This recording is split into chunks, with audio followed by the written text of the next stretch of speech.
전격 전압이라는 건 속류를 끊을 수 있는 최고의 상용 주파수입니다. 이게 사용이 아니라 상용 주파수의 시료값입니다. 제한 전압은 뭘까요? 방전을 하고 피레기 양단에 남게 되는 점. 그렇죠. 근데 이제 방전이라는 게 피레기 이상 전압 내수 시 피레기가 방전 후 단자 간에 남게 되는 전압. 이런 식으로 앞에 이제 한두 줄씩 조금씩 더 넣어주는 훈련을 하시면 됩니다. 상용주파 방전기 시점은 뭐죠? 방전을 사용주파에서 방전을 시작하는 점. 예. 개시하는 점. 그렇게 보시면 됩니다. 쉽게. 근데 이제 피레기 전격 전압에 가서 보시면 이게 몇 호냐? 80% 피레기냐? 85% 피레기냐? 115% 피레기냐? 이게 나오죠. 얘가 80, 얘가 85, 115인데 그때는 기준이 뭐죠? 169에 대해서 기준이 됩니다. 36에 대해서 기준이 됩니다. 70에 대해서 기준이 됩니다. 그러다 보니까 얘가 115%가 되는 거죠. 그리고 제한전압, 충격파 전압이 4스파예요. 이렇게. 이상전압이 4스파예요. 피레기에 방전할 때 피레기 당자 간에 남게 되는 전압. 방전 전류, 1000A, 5000A, 2500A, 상용주파 방전 개시 전압. 이렇게 나왔죠. 충격 방전 개시 전압. 이렇게 나왔죠. 이런 것들이 지금 여러분들이 제가 미리 말씀드렸던 것처럼 요것들 보고 얼마든지 써주실 수가 있다는 얘기입니다. 지금. UPS가 뭐냐, 아까 오전에 배웠던 CV, CF입니다. 출력 성능 이렇게 했는데 여기서 보시면은 킬로와트 부하하고 KV의 부하 조건이 뭐냐? 이건 UPS의 용량 선정 시 나오는 내용입니다. 그러니까 UPS 같은 경우는 30분을 버틸 수 있게끔 용량 선정을 하게끔 돼 있거든요. 근데 그때 K와트 부하는 순수 저항성 부하만 고려를 해서 그 킬로와트 부하를 쓰는 거고, 근데 유도성 부하 뿐만이 아니라 다른 것들 역류 효율 같은 걸 다 적용을 해가지고 KVA 부하로 적용을 한다는 얘기는 이 얘기입니다, 지금. 왜냐면 UPS 용량을 선정할 때 거기에 부하 분담을 어떻게 할 거냐, 그거를 보통 30분 기준으로 하거든요. AH를 해가지고. 근데 그때 들어가는 부하가 전부 다 킬로와트 부하로 했을 때는 역류를 100% 해가지고 적용을 하는 거고, KV 부하를 했을 때는 역류까지도 다 고려해가지고 UPS 용량을 산정한다라는 그런 내용입니다, 지금 보니까. 심사구성법은 이렇게 떨어지는 부분이 있거든요. 이렇게 스크린, 이렇게 떨어지는 이 부분을 가지고 여기에 맞춰가지고 계산을 한다는 얘기입니다, 지금. 연간 발전 비용,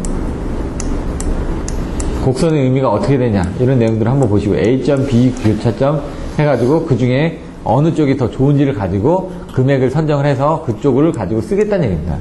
그러니까 최대 부하 곡선에서 여러분들이 쓰시다 보면은 어느 쪽이 더 경제적인 부분이 있을 거 아닙니까? 그걸 이제 부하가 분담하는 그쪽하고 아까 그 속도 조절이라고 관계해서 어느 쪽이 더 경제적인 부분을 봐가지고 그 지점에서 어떤 거를 더 올리겠다, 그 얘기를 보이는 겁니다. 심사를 한다는 얘기가.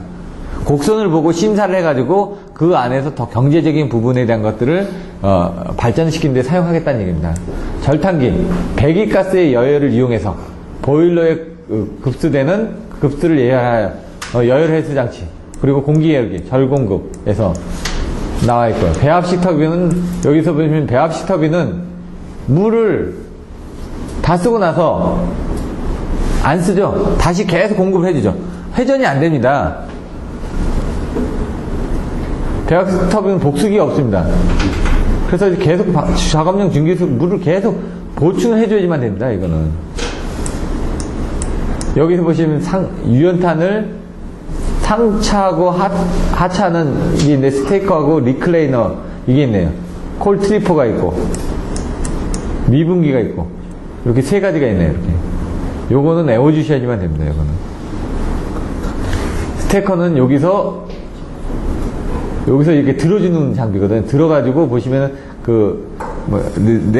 컨베이터 벨트 같은 데로 해서 놔주는 거고요. 콜 트리퍼는 그걸 여기다 이제 채워주는 거. 그리고 미분기는 그거를 잘게 쪼아주는 거. 이렇게 세 가지로 되어 있네. 고주파 저감 대체, 공급 차측. 이거 보시면은 단락 용량 증대, 전연선, 고주파 부하 분리, 계통 변경 이런 식으로 나왔고요. 이건 수능별리 P델타 그게 나왔죠. 수능별리 P델타 똑같이 수능별리 P델타로 이렇게 나와 있고요. 그 다음에 초갑선 변전선은 가공지선, 직경내 유도래 뭐 이런 부분이고요. 절연강도 해가지고 이건 절연협조에 대해서 설명을 했네요. 그냥 절연 설계를 할 때 고려 사양 해가지고 피하에게 해가지고 절연 협조에 대해서 설계를 했고, 이거는 뭡니까? 변전소의 절연 설계를 할 때 고려하는 부분은 접지 쪽으로 또 했네요.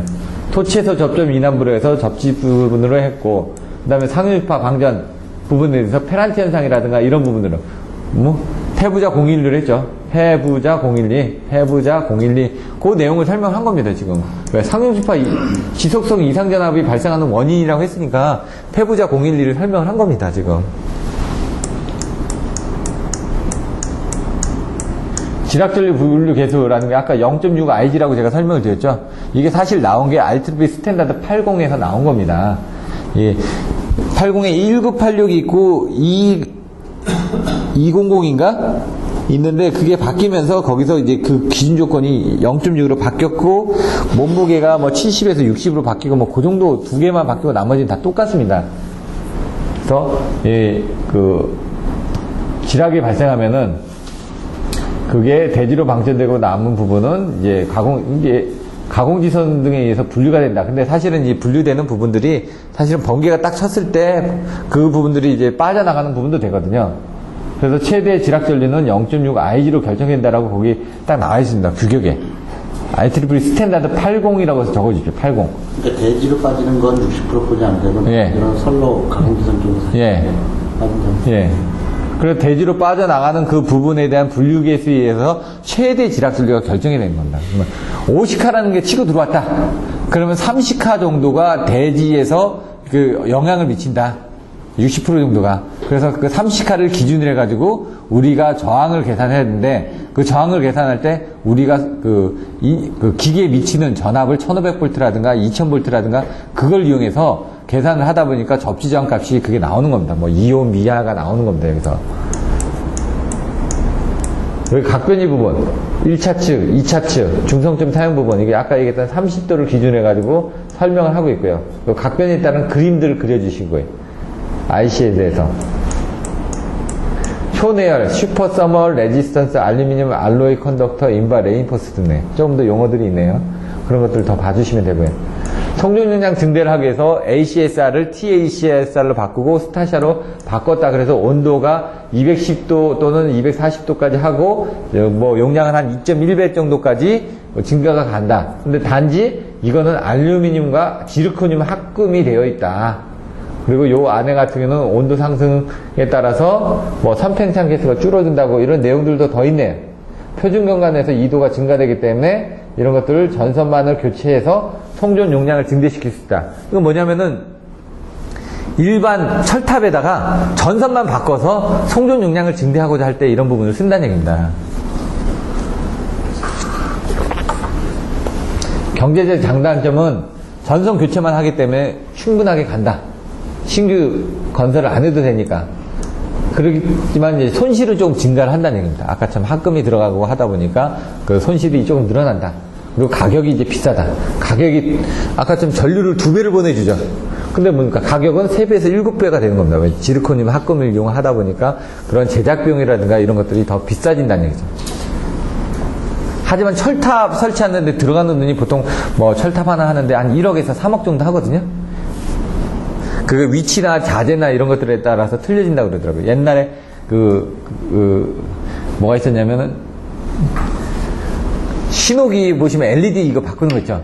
그것도 다 돈입니다. 옛날에 그거 가지고 특허 내가지고 그거 가지고 하는데 그 신호등 하나 바꾼데 몇천만 원이라고 그랬던가? 그거 다 바꾸는데 별거 아닌 것 같은데 제어기하고 이렇게 바꾼데 한 2천만 원인가 뭐 어떻게 들어간다고 하더라고요. 근데 그것도 보시면 신호기가 우리나라 한두 개가 아니지 않습니까? 근데 LED만 바꾼다고 하면 아주 싸죠. 그 LED만 바꾸면 되니까. 요새는 LED만 바꾸면 안 되더라고요. 집에 있는 제 같은 거 최근에 바꿨는데 안전기하고 세트로 같이 바꿨는데 안전기하고 등하고 같이 세트로 그러니까 그게 이제 LED하고 이제 전압이 틀려지니까 그걸 맞춰줘야죠. 그 전압 부분은. 근데 LED는 그 광원이 없습니다. 광원이. 나중에 건축전기 쪽 공부하시다면 광원이라는 게 없거든요.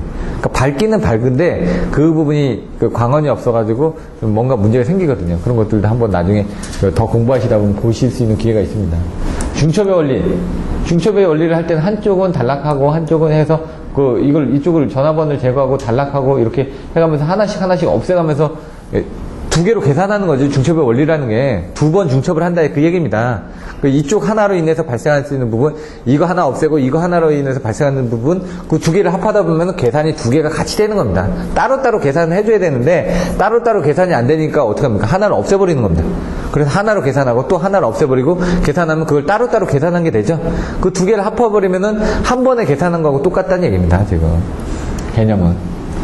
그런 개념으로 보시면 여기 원래 두 개가 있었는데 하나를 제거하고 요거 하나에 의한 영향으로 계산합니다. 또 이거 하나 없애고 그거 하나에 대한 영향으로 계산합니다. 그럼 여기에 흐르는 전류 부분은 그 부분에 대한 두 개의 전류의 합이 된다는 얘기죠. 왜? 이거에 의해서 전류가 흘러갈 거고 이거에 의해서 전류가 흘러갈 거니까. 그때 저항에 대해서 연결이 되니까. 그런 내용들입니다. 이런 거 같은 건. 46 역상, 59 뭐 내용들 나와 있고요. 21 거리계정이고 이런 식으로 이제 10점짜리다 보니까 깊게 안 들어가는 겁니다.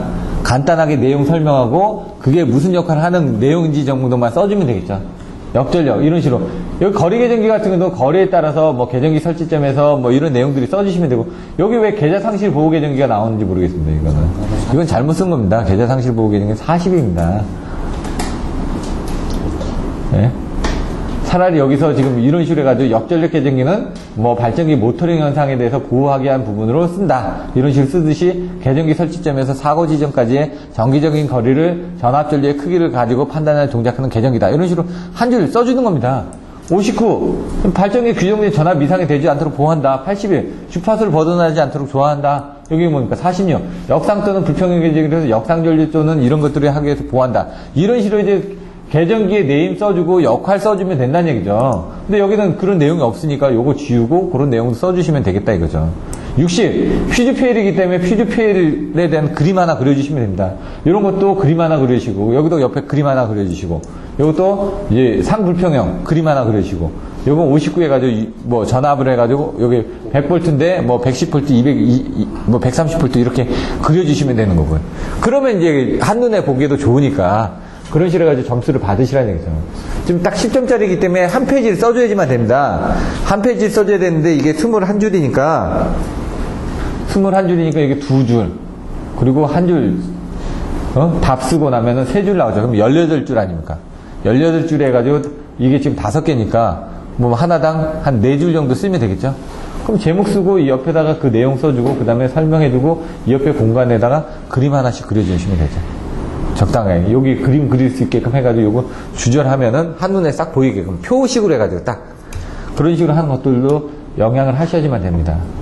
이것이 전력 품질, 전압 불량, 전압 변동, 정전 영향 뭐 이렇게 나와 있습니다. 그러니까 그림으로 이제 다 보시면 그려졌죠. 요 계산 부분은 넘어가고요. 수차 발전기 이제 밀물, 썰물일 때 나오는데 이게 조류가 들어왔다 나갔다 하는 부분이죠. 단조는 저수지가 1개라는 얘기고 복조는 저수지가 2개라는 얘기입니다. 우리나라 부분은 이제 그 시야 조력이 단조에 이게 단조에 이게 창조식이었나요? 저희가 단조의 창조식이었나? 단조라는 건 저수지가 1개라는 얘기고 단류식은 이게 지금 한 번에 왔다 갔다 하는 얘기고 복류는 이게 2개가 왔다 갔다 한다는 얘기고요. 예? 여기 시와 조력발전소 이렇게 갔다 왔거든요. 예? 뭐였죠? 단조식인데 거기 창조인가요? 낙조인가요? 낙조. 밀물시. 이것도 밀물시인데 바닷물과 저장을 하는데 이건 썰물시에 방지하는 거고 이거는 밀물시 발전을 하는 겁니다. 밀물시. 들어올 때 발전이라 창조식이. 예, 창조식이죠. 들어올 때 발전하는 거? 나갈 때 발전하는 데도 있잖아. 이건 들어올 때 발전하는 거고 이건 나갈 때 발전하는 거. 어떻게 하냐면요. 창조라는 거는 들어올 때 발전하는 겁니다. 창조. 낙조라는 건 떨어지는 거니까 수위가 떨어지는 거죠. 그러니까 저수지가 떨어지는 거고 창조라는 거는 저수지가 올라가니까 그렇게 생각하시면 됩니다. 그러니까 낙조라는 건 내가 떨어진 거 아닙니까? 그러면 저수지의 수위가 떨어지면서 바깥으로 썰물이 되면서 발전하는 게 낙조고 창조라는 건 새로 만들어내는 거니까 뭐 올라가는 거죠. 올라가는 거니까 밀물이 되면서 그 시야호가 올라가면서 발전하는 게 창조가 되는 거죠. 다 발전하고 있습니다. 시야 조력선은 발전하고 있습니다. 복류는 밀물과 썰물을 양쪽으로 다 발전하는 거고. 그러면 얘가 지금 그 양쪽에 두 개가 다 있어야 되겠죠. 왜냐면 모터 방향 때문에 그렇습니다. 모터 방향이 어느 쪽으로 이제 가게 돼 있냐, 그 방향 때문에 그런 거죠. 수차 발전기의 종류가 이제 튜블러 원통형. 이렇게 옆으로 가서도 유수가 될 수 있게끔 돼 있는 거. 그 다음 프로펠러 수차. 이렇게 돼 있는데, 얘가 프로펠러 수차는 보시는 것처럼 전압차의 대유량에서도 적용이 가능하다는 얘기입니다.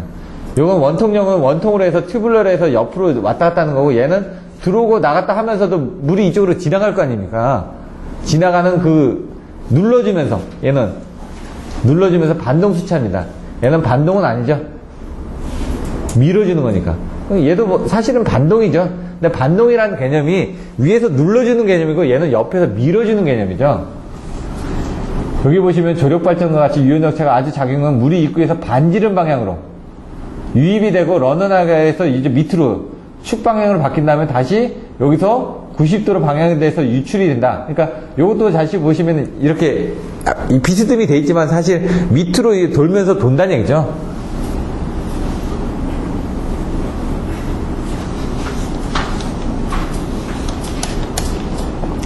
자, 전력조력에선 가속을 해주기 위해서 쓰는 부분이라는 얘기입니다. 이게 가속계수가 요 알파 부분이 있습니다. 요 알파. 요게 가속계수입니다. 나중에. 가속계수가 크면 수렴 속도가 빨라진다. 이런 정도. 슬랙 모선은 아까 발전 모선, 부하 모선, 기준 모선에서 이런 뭡니까? 개통 내 송전 손실분을 흡수 조성하는 모선의 역할. 아까 설명드렸죠? 얘는 아까처럼 그 유효전력 손실이라든가 무효전력 손실이라든가 계산상의 그런 부분 하기 위해서 쓰는 겁니다. 조류 계산이 끝날 때까지 개통 내 송전 손실을 알 수가 없기 때문에 이 전력의 차를 슬랙 모선에서 공급하는 걸로 본다. 이게 그 내용입니다. 아까 설명드렸던. 전압제어 모선은 부하 모선에서는 이 P하고 Q를 정해놓기 때문에 이렇게 돼 있다. 그래서 유효전력은 하는데 얘는 모선 전압의 크기만 수용부에 따라서 정해지기 때문에 그거를 해주는 모선이다 이거죠. 발전기 모선은 이제 보시면 PQ 모선이 있고 PV 모선이 있습니다. 사실 P하고 Q를 쓰는 게 있고 PV 모선이 있습니다. 발전기에서도. 부하 모선은 일정하게 정의가 되어 있지만 발전기 모선은 두 개로 나눠져 있습니다. 스파시티가 아까 뭐라고요? 0이 50%인 행렬. 가운데 자기 행렬 쪽은 1이고요. 이쪽에 상호 인덕턴스 부분이 상호 어드미턴스 부분이 50% 이상이 된 겁니다. 자코비안 행렬에서. 그럼 어떻게 됩니까? 계산하기가 편해진다고요. 그런 쪽으로 만들어가는 겁니다. 그래서 최소 50% 자코비안 행렬에서 50% 이상인 행렬이 스파시티라는 얘기죠. 여기서 중요한 거는 111 해놓고 0000 해가지고 이런 것들을 한번 옆에다 써주시면 됩니다. 눈에 띄게끔. 이게 스파시티 행렬이다. 결국은 자코비안 행렬에서 이게 0이 많은 부분이라는 얘기죠. 요거는 이제 그전에 보셨던 그런 내용들이니까 보시면 되고요. 태양광 발전에서 이게 7개를 보시면은 하나, 둘, 셋, 이게 하나, 둘, 셋, 넷, 다 7개가 넘는데. 근데 그 7개를 이렇게 지금 해놓고 기초자료는 설계 순서는 이렇게 해놨네요. 이거는 한번 보셔야지만 됩니다. 저도 뭐 설명을 드리기가 힘들어서 일단 한번 볼까요? 일조량을 분포를 봅니다. 그 일조량을 이제 태양광 같은 경우는 우리나라에 많이 있습니다. 풍력은 제한되어 있지만 일조량만 있으면 되니까 그게 어디냐면 대부분 전라도 지역 이쪽에 많이 있습니다. 평야이기 때문에 다른 데는 산이지 않습니까? 산이기 때문에 일조량들이 이제 빨리 틀려지기 때문에 평야 쪽에서 일조량이 돼 있고요. 그 다음 순간 풍속, 최대 풍속 이거는 왜 그럴까요? 온도 때문에. 여기도 다 순간 풍속이니 최대 풍속 온도 부분은 이게 어느 정도 따뜻해야 되거든요. 바람이 많이 불거나 그러면은 뭡니까? 온도가 떨어지겠죠. 햇빛이 떠도. 오염, 노화운, 유무, 최대 폭설시, 폭설량. 아까 얘기했죠. 무주 쪽에 눈 많이 왔다고. 남쪽은 눈이 별로 안 옵니다. 왜? 얘가 태양전지가 많이 하기 위해서는 햇빛을 많이 받아야 되거든요. 이 추적형도 있습니다. 햇빛을 쫓아가는 추적형도 있다는 얘기죠. 설치 장소의 지질조사 기록. 이거는 잘 모르겠습니다. 지질조사를 왜 할까요? 뭐, 튼튼해야 된다는 얘기겠죠, 밑에가. 그냥. 그 다음에 기후조건 타당성을 조사한다. 이런 것들은 뭐, 7개 있는 부분은 알아보시면 되고, 설치 면적을 얼마나 할 건지. 왜냐면 경제성을 판단을 해봐야지만 됩니다. 그래가지고 거기에 설정할 모듈을 결정한 다음에 인버터도 결정을 합니다. 인버터가 회사별로 다 틀리거든요. 모듈도 다 틀립니다. 근데 중요한 건 이 인버터 성질입니다. 인버터. 왜냐면요. 인버터를 딱 갖다 놓죠. 그럼 여러분들이 10년 동안 거기를 AS 없게끔 가려면 인버터를 좋은 걸 써야지만 됩니다. 왜? 트러블이 다 인버터에서 나타나거든요. 태양전지는 고정입니다. 어느 정도 수명이 있습니다. 태양전지는 여기서 들어왔다 나갔다 전지하고 전공만 왔다 갔다 하는 그 부분이고, 실질적으로 그 부분이 들어오면 그 DC를 AC로 변환을 해줘서 효율이 좋아야 되거든요. 그 효율을 좋게 만드는 게 인버터입니다. 근데 이게 계속 1년 365일 쓰다 보면은 뭔가 트러블이 날 거 아닙니까? 그 트러블에 대해서 AS도 잘 돼야 되고, 그 다음에 고장도 별로 안 일어나야 되고, 가격도 싸야 되고, 이런 것들이 다 돈이니까. 그걸 한 다음에 모듈 직렬 결선수. 이거 같은 모듈 같은 경우는 전압을 몇 볼트로 만드냐에 따라서 하나당 2볼트다. 그럼 380볼트를 만들려면 190개를 만들어주기만 됩니다. 그래서 모듈 개방 전압 해가지고 동작 전압 범위 내에 존재하는가. 이게 아까 했던 전압 부분을 맞춰주는 겁니다. 전압 부분에 안 맞으면은 결선을 더해주라는 얘기입니다, 지금. 그리고 나면은 이제 병렬수를 해가지고 그게 병렬수가 AH가 되는 거죠. 암페어가 늘어나는 거죠. 하나는 전압을 만들어주고 셀을 넣는 겁니다. 배터리를 이렇게, 내가 30볼트를 만들고 싶다. 그럼 1.5볼트짜리 20개를 연결하면 됩니다. 근데 이게 한 줄이니까 얘가 공급할 수 있는 건 결국은 하나씩입니다. 근데 그걸 2개를 병렬 연결되면 2개가 공급이 되는 거죠. 그 모듈수에 대해서 하게 되면 그걸 가지고 이제 한 장씩 해가지고 붙이는 겁니다. 모듈 위에다가. 붙여가지고 그 선을 연결해가지고 나중에 인버터를 가지고 계통을 연결해서 쓰면 된다는 얘기죠. 직렬과 병렬수를. 그러니까 개념 상태는 어렵지가 않습니다. 인버터를 이용해서 모듈 전압 보고 모듈 전압에 대한 개수만 선정해서 설치를 하면 된다. 이 얘기입니다. 나중에라도 잘 안 될 때는 그런 컨셉으로 써주시면 됩니다. 발전 측에서는 이건 좀 어려운 게 일반적 측면은 뭡니까? 날씨입니다. 다 날씨. 기술적인 측면은 기술적인 부분입니다. 아까처럼 보시면은 설치 위치는 양호한 일사조건, 태양열, 비음영 지역. 아까처럼 산골짜기에다 쓰면은 햇빛이 잘 안 비치는 쪽도 있죠. 그래서 이제 개방된 쪽으로 하라는 얘기요. 이런 것들은 나중에 한번 보시면 됩니다. 여기서도 보시면 단선들 그리라고 있죠. 단선들을 그리고 나서 VCB, GPT, V, 킬로와트 해가지고 다 썼네요, 지금. 근데 여기 보시면은 30Mb가 나왔는데, 지금 22,900으로 분명히 다운을 받아서 썼죠, 분명히. 왜냐면 30Mb를 22,000에서, 그러니까 154에서 22,900으로 다운을 바로 쓸 수가 없습니다. 그래서 여기는 22,900에 받아서 아까 6,600으로 해서 쓰는 걸로 하고, 거기에 이제 6,600에서 또 쓰는 부분을 이제 별도로 하나 여기다 그려놓은 거죠, 여기는. 요거는. 사실 요거는 안 그려도 되는데, 여기 부분에 대한 2차 측까지 단선 결선들을 다 표시를 해놓은 겁니다. 육물기면은 비접지 계통인데 비접지에 대한 보호도 좀 해줘야 되나요? 그래서 여기 지금 보시면 SGR이 들어있죠. OVGR이 들어있고요. 단락보호를 OCR로 해놨고요. 그리고 여기는 지락을 OVGR로 해놨고요, 별도로. 여기에 대한 단락 부분은 OCR, 지락 부분은 OVGR로 해놓고. CLR이 없나? SGR, CLR은, GPT에서 나오겠구나. 여기 VG로 이쪽에 CLR이 달려있죠. 근데 여기는 그림을 안 그렸을 뿐이고. 이걸 다 지금, 근데 여기는 비접지를 해놨는데, 6600이 비접지인지 저항접지인지 표시를 안 해놨습니다. 변압기와 변압기 사이만 저는 1차 쪽에서는 1점 전에는 네. 시험에 나왔던 것 같은데. 개폐설질. 요거 들어오고 나가고 이거 기억나시나요? 들어왔다 나갔다 하면서 반사, 정반사, 부반사를 해서 2배가 들어왔다, 부반사에 대해서 나가고. 전류는 부반사가 됩니다.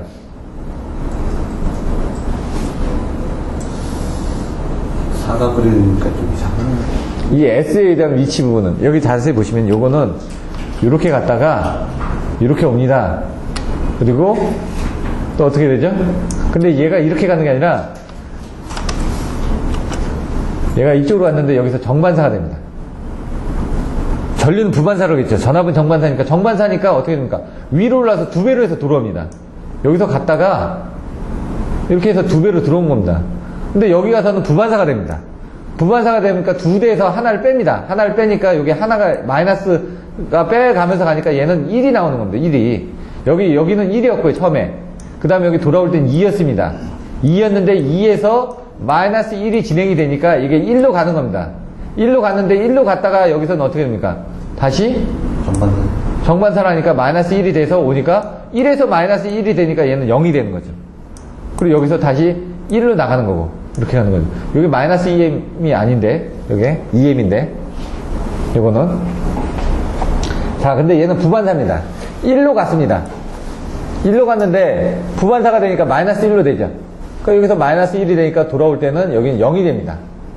여기서는, 그러니까 여기서 갔다가 1로 갔다가 돌아올 때 부반사가 되니까 마이너스 1이 계속 오니까 1에 마이너스 1이 오니까 여기 끝에 가서 0이 됐겠죠.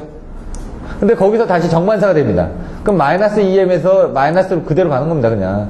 마이너스 갔다가 여기서 부반사가 되니까 다시 또 올라가서 이렇게 오는 거죠. 그 얘는 갔다 왔다 하는 거고 얘는 올라갔다, 그러니까 그림을 그리면 얘는 이렇게 갔다가 이렇게 갔다가 이렇게 갔다가 이렇게 갔다가 이렇게 갔다가 이렇게 갔다가 이렇게 돌아오는 이런 그림을 그리면 되고, 얘는 뭐 이렇게 갔다가 이렇게 가서 얘는 이렇게 갔다가 이렇게 가서 다시 이렇게 또 돌아온다. 이런 식으로 이제 그림을 그려놓고 외워주셔도 됩니다. 정 안 될 때는. 근데 개념을 알고 계시면 됩니다. 정반사, 부반사로. 정반사 되고 부반사 되고. 처음에 얘는 정반사가 됐죠. 처음에 부반사가 됐죠. 그럼 여기 가서는 정반사 했으니까 부반사 할 거 아닙니까? 얘는 여기서 부반사 했으니까 여기는 정반사를 하겠죠. 그 내용만 알고 계시면 왔다 갔다 하는 게 됩니다. 그래서 이 그림에 대한 그 S자 기준을 둘 때 요거를 얘는 요렇게 그려주셔야 됩니다. 얘는 요렇게 그려주셔야 됩니다. 얘도 여기 이렇게 그려주셔야 됩니다. 얘는 어떻게 되죠? 잠깐만요. 여기 이렇게 됐으니까 여기네, 이렇게. 얘도 이렇게, 얘는 다 요거네요. 크게 문제되지 않습니다, 여기는. 이렇게.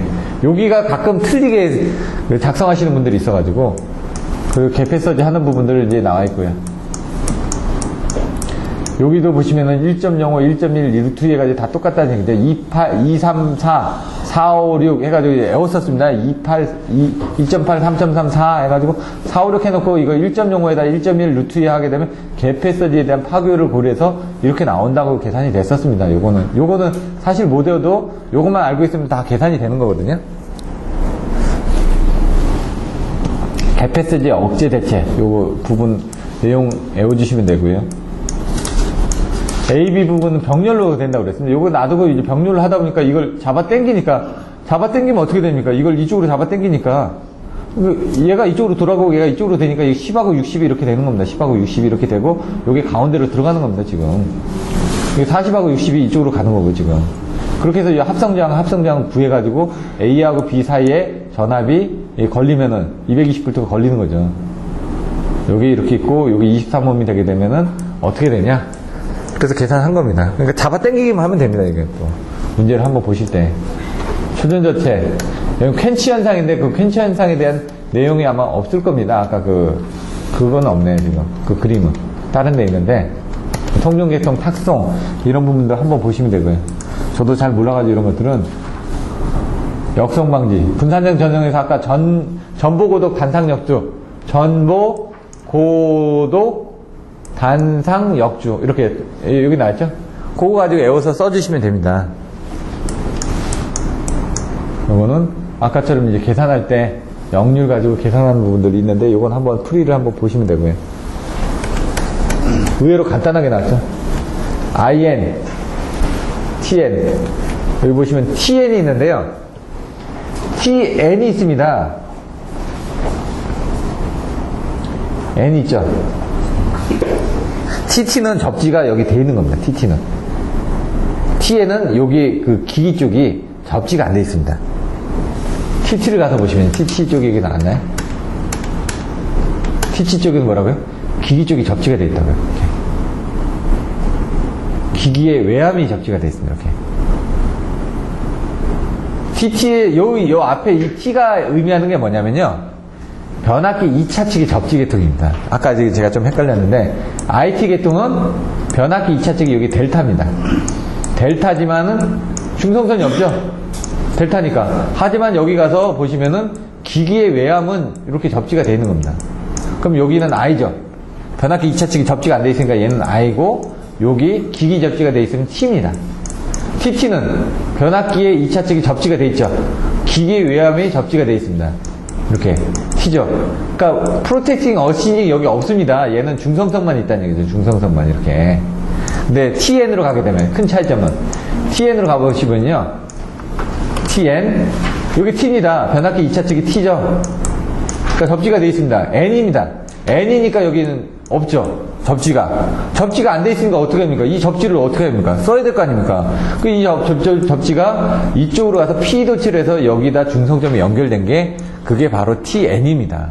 접지 유무에 따라서 1차 측은 변압기에 대한 접지, 2차 측은 기기가 외암이 접지가 돼 있느냐 안 돼 있느냐 그 여부로 보시면 됩니다. 그리고 TN이니까 기기에 외암이 접지가 안 돼 있는데 문제는 뭐라고? S라고요. S니까 separately 펜 도체가 있는데 중성선도 별도로 돼 있고 이 접지 도체도 별도로 해서 연결이 됐다. 근데 그 다음에 여기에 C로 돼 있는 건 이게 하나로 돼 가지고 이 펜으로 써져 있습니다. 그러면은 얘 중성선하고 이걸 같이 쓰는 거고, 그 다음 C-S는 처음에 콤바인 됐다가 나중에 별도로 이렇게 된 겁니다. 나중에 세퍼레이트 되고 콤바인 되는 건 다 똑같기 때문에 그런 형태는 없습니다. 그래서 T-C를 가게 되면 어떻게 펜도체를 그냥 같이 다 쓴다고요. 요것도 묻고 외암도 접지하고 여기. 그 다음에 C-S 가면은 처음에 콤바인 됐다고요. 다 와서 돼 있는데 그 다음에 어떻게 된다고요? 여기서 세퍼레이트로 분리가 돼 있다는 얘기예요. 여기 분리돼 있죠? 근데 얘는 분리가 돼 있나요?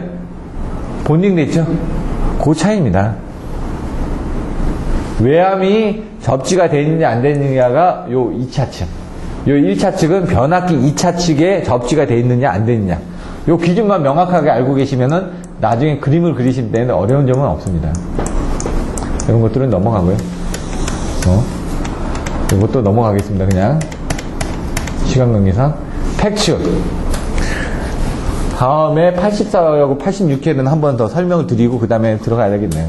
아무래도 책을 설명을 안 드리면 안 되니까. 팩츠는 아까처럼 TCBR. 이게 뭐라고요? 스테이트콘입니다. 빼먹었네. TCSG, TCPR, UPFC입니다. 그럼 여기서 나오는 게 P는 X분의 ES, ER 사인 세타인데, 그럼 얘는 P하고 E하고 X하고 세타를 제어하는 겁니다. 그걸 이제 표로 이제 그려놨는데, 여기는 표가 없네요. 그 표가. 다른 데서는 있는데, 그래서 뭘 제어하느냐 봤더니, TCSC는 X를 제어합니다. 스테이트콘은 전압을 제어하나요, 지금? 전압을. 그리고 CCPR은 세타를 제어합니다. 세타하고 P 부분은. 세타 부분. 그리고 TCBR은 요거는 P를 제어한다고 봐야 되나요? 예, 발전기의 전력을 흡수를 하는 거니까 P를 제어한다고 보고, 그래서 UPFC는 이 세 가지를 다 제어를 합니다. 그래서 그 표로 돼 있는데 그게 어디 있냐면 지성호 씨 책에 그게 아마 표로 정리가 돼 있을 겁니다. 아마 그 내용이 간단하게 그것도 보시면 되고요. 발전소 부분 이렇게 넘어가고 발전량 부분은 책은 이게 마지막 부분입니다.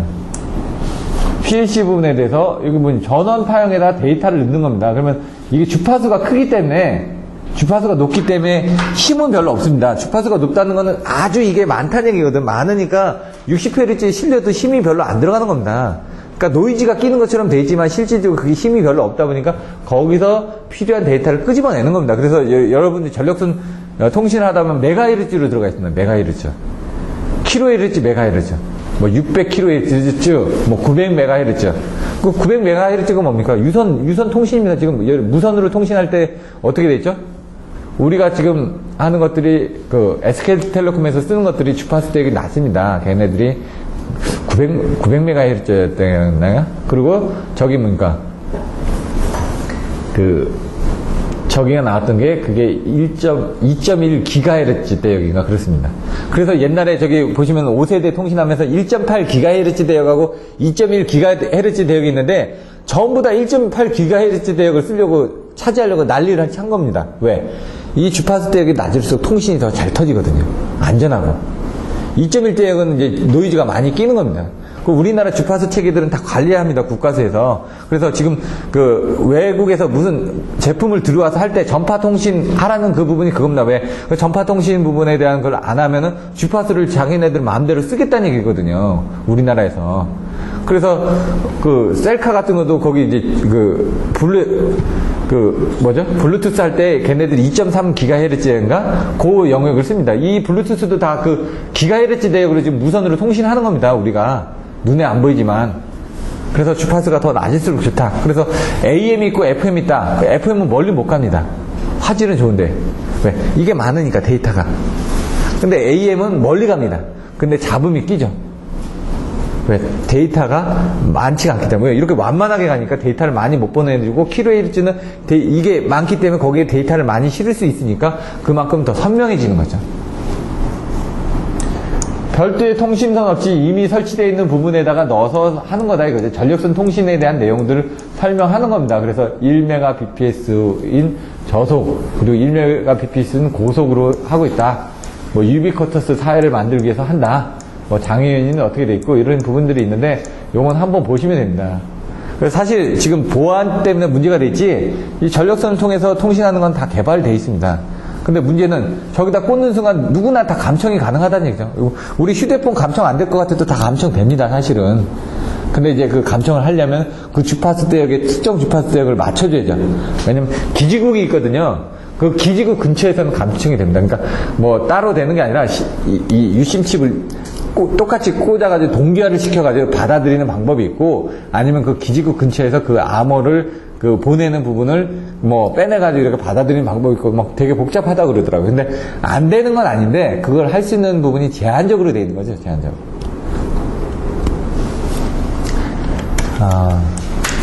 대략적으로 해가지고 내용들을 설명을 드렸습니다. 좀 빨리빨리 해서. 사실 이제 84회나 86회는 다음 주에 와서 한 번 더 해드리고, 그 다음에 225문제를 가도록 하겠습니다. 오늘 수고 많으셨습니다. 수고하셨습니다.